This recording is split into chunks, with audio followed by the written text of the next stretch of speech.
آج کل کے دور میں طبیعتوں میں سستی اتنی آ گئی ہے کہ نوجوان بس فرض پڑھتے ہیں یا مشکل سے سنت نماز پڑھی اور پھر مسجد سے چلے جاتے ہیں.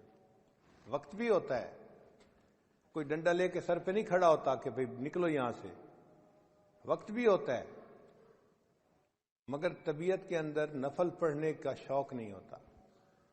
یہ افسوس کی بات ہے. نفل کو بھی ہمیں پڑھنا چاہیے. چنانچہ حدیث پاک میں نفل نمازوں کو پڑھنے کے بڑے فضائل وارد ہوئے ہیں. حدیث مبارکہ میں ہے کہ جو بندہ فجر کے بعد اپنی جگہ پر بیٹھا رہے، فجر کی نماز کے بعد، اور ذکر اذکار کرتا رہے حتیٰ کہ سورج طلوع ہو جائے، پھر اس کے بعد وہ اگر 2 رکعت اشراق کی نماز پڑھے گا تو اس کو ایک حج اور ایک عمرے کا ثواب عطا ہوگا. اور صحابی کہتے ہیں کہ نبی علیہ السلام نے جب یہ فرمایا تو 3 دفعہ کہا کہ مکمل مکمل مکمل، یعنی حج اور عمرے کا ثواب تھوڑا نہیں ملے گا، مکمل حج مکمل عمرے کا ثواب ملے گا. حیران ہوتے ہیں، حج کرنا تو ایک مشقت والا کام ہے اور بڑا ٹائم لگتا ہے اور پیسے لگتے ہیں، وقت لگتا ہے، اور یہاں 2 رکعت پہ حج کا ثواب مل گیا، عمرے کا ثواب مل گیا.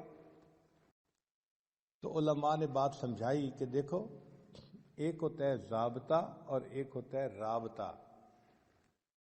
ضابطہ تو ہوتا ہے کہ ایک روٹین بنی ہوئی ہے، اس کے مطابق کچھ کام کرنے پر اس بندے کو کوئی چیز دے دی جائے، اور رابطہ اس کے تعلق کے اوپر ہوتا ہے. اب اس کی مثال یوں سمجھیں کہ آپ کے ہاں ایک مزدور کام کرتا تھا اور آپ اس کو روزانہ کے 500 روپے دیتے تھے مزدوری کے. ایک دن وہ غمزدہ سا بیٹھا ہوا ہے تو آپ اس سے پوچھتے ہیں کہ بھئی کیا ہوا؟ وہ کہتا ہے جی کہ میری بیٹی کی شادی ہے 1 ہفتے کے بعد، اور میرے پاس تو کچھ وسائل نہیں، تو میں بہت پریشان ہوں کہ میں بیٹی کی رخصتی کیسے کروں گا. اس کی بات سن کے آپ کے دل میں اس کے ساتھ ہمدردی پیدا ہوتی ہے. اب آپ اس کو 10,000 روپے دیتے ہیں، بھئی اپنی بیٹی کی شادی کے لیے میری طرف سے 10,000 روپے لیں. اب دیکھیں، ضابطہ یہ تھا کہ اس نے پورا دن مزدوری کرنی تھی اور 500 روپے کمانے تھے، اور جب مالک سے اس کا رابطہ ہوا تو 2 منٹ کی گفتگو کے بعد اس کو 10,000 روپیہ مل گیا. تو فرض نمازوں پہ انسان کو ضابطے کے مطابق اجر ملتا ہے، بہت زیادہ ہوتا ہے وہ بھی، لیکن جو فرضوں سے بھی آگے بڑھ کے کام کرتا ہے تو اللہ تعالیٰ کو اس پہ پیار آتا ہے، اور پھر بڑوں کی دین ہمیشہ بڑی ہوتی ہے. اللہ تعالیٰ اس بندے کو اپنے خزانوں سے دیتے ہیں اور بڑا انعام عطا فرماتے ہیں. آپ کے گھر میں ڈرائیور ہے، ایک دن وہ آپ کے پاس شہد کی بوتل لے کے آ گیا. وہ جی ہمارے گاؤں میں درخت کے اوپر شہد کا چھتا لگا ہوا تھا، کل ہم نے اتارا، چونکہ چھوٹی مکھی کا شہد تھا اور خالص تھا تو میں نے سوچا میں آپ کے لیے لے کے آتا ہوں.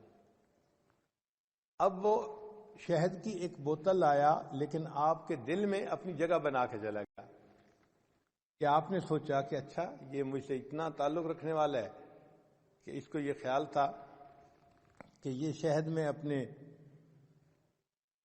مالک کو دوں گا تاکہ وہ ناشتے میں استعمال کرے. وہ شہد لانا اس کے لیے ضروری نہیں تھا، محبت کا اظہار تھا، لیکن اس محبت کے اظہار کی وجہ سے آپ کا تعلق اس کے جڑ گیا، اس نے آپ کے دل میں جگہ بنا لی.